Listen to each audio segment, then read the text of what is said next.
You ready? Now, let's talk a little bit. I want to tell you a little bit about what I did at the White House and what Donald Trump's going to do for you. I want to do that in the context of a little personal history, because North Carolina is very special to me.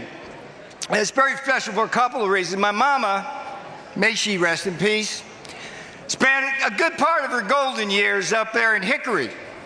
And you haven't got Hickory here? All right. And she never was she more happy walking around that lake there with a little dog, morning mist. And God bless her soul.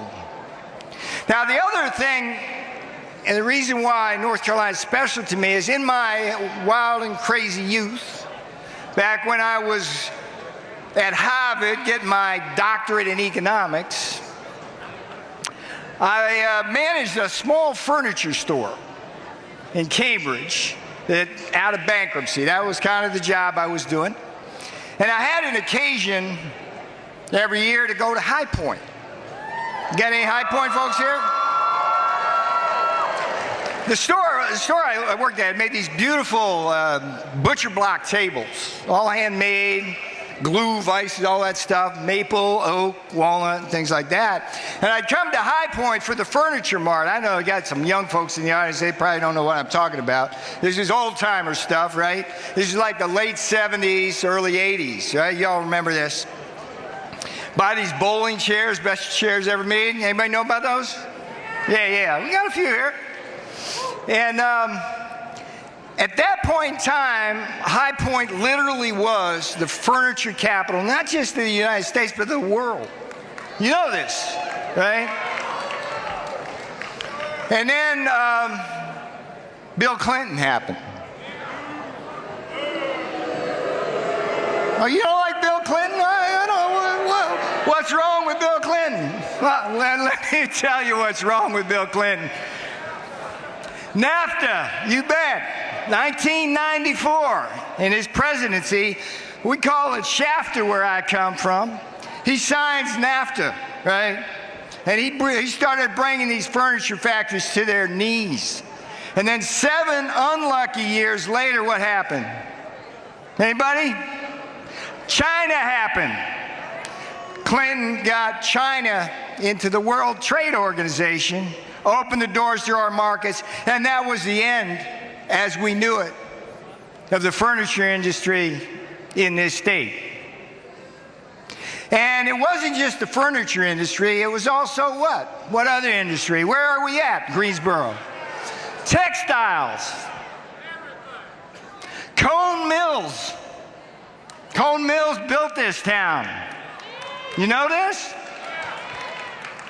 There was a time when every American wearing 501 jeans in this country was sitting on denim made right here in Greensboro. You know this. You know this. Cone Mills went bankrupt because of Bill Clinton and the Democrats.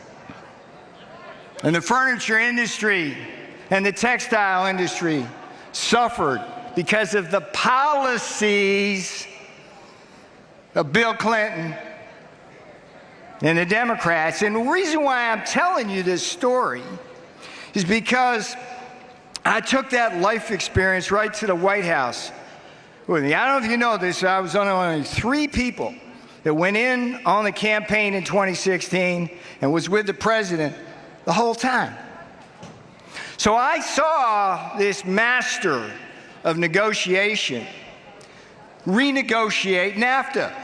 We called it Shafter. He turned it into that beautiful USMCA and began to bring back defense of you American workers. And yeah, come on, give him a hand. He was working for you. But here was what was even more fun. I got to go down to places like Buenos Aires in Argentina, and Osaka, Japan, and down to Mar-a-Lago and Palm Beach. And what was I doing there? I was watching Donald John Trump, the best negotiator in the world, sitting eye to eye with Xi Jinping, the dictator of communist China. And I remember well the day down in Argentina. He looks she in the eye with that puckish smile of Donald Trump. You'll see that tonight on this stage. You know what I'm talking about? You know, he got that puckish smile, right? And he looks she in the eye and says, I'm sorry, Mr. Xi. I'm going to have to put tough tariffs on you to protect the American worker. And you know damn well he wasn't sorry at all. He did that for you. He was the first president to stand up for workers since Bill Clinton and Shafta and the WTO. And that was a beautiful sight. And now, you can draw a straight, no, it's a crooked line. You can draw a crooked line from Bill Clinton to Barack Obama to Joe Biden and Kamala Harris. Kamala Harris is nothing but Bill Clinton in a pantsuit. Bill Clinton in a pantsuit and Hillary with a cackle. And what we have to do together is make sure she's never getting in the White House as president. Because you know what's going on now? Can I hear? Come on, I haven't heard anything back here. I'm worried that's the Kamala Harris team back there. No, come on. Here's the thing you have to understand. She has already destroyed jobs in the great state of North Carolina.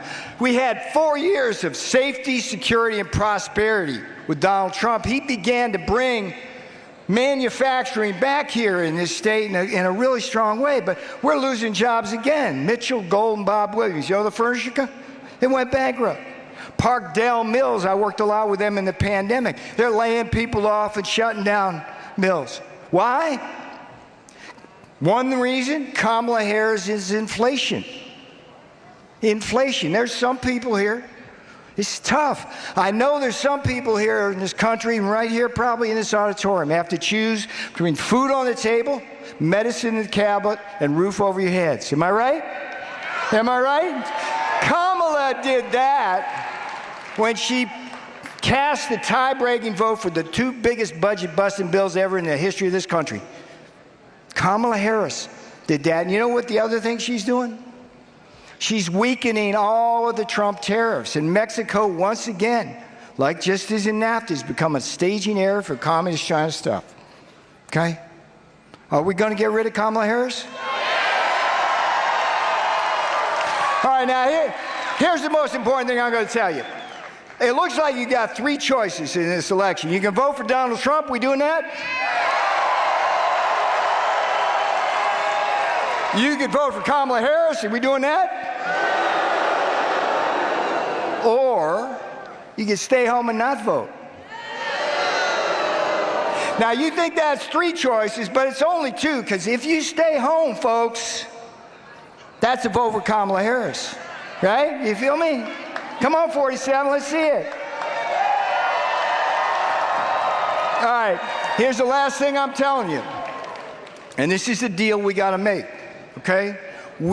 Look, I'm a disciple of Donald Trump. I'm going to make a deal, okay? He's a better deal maker than anybody. But you and I are going to make a deal tonight, okay? We're going to make a deal that actually can win the election for North Carolina right here. We make this deal. Okay, here's the deal. You got to promise me two things, that you will vote in this election before Election Day. Will you do that?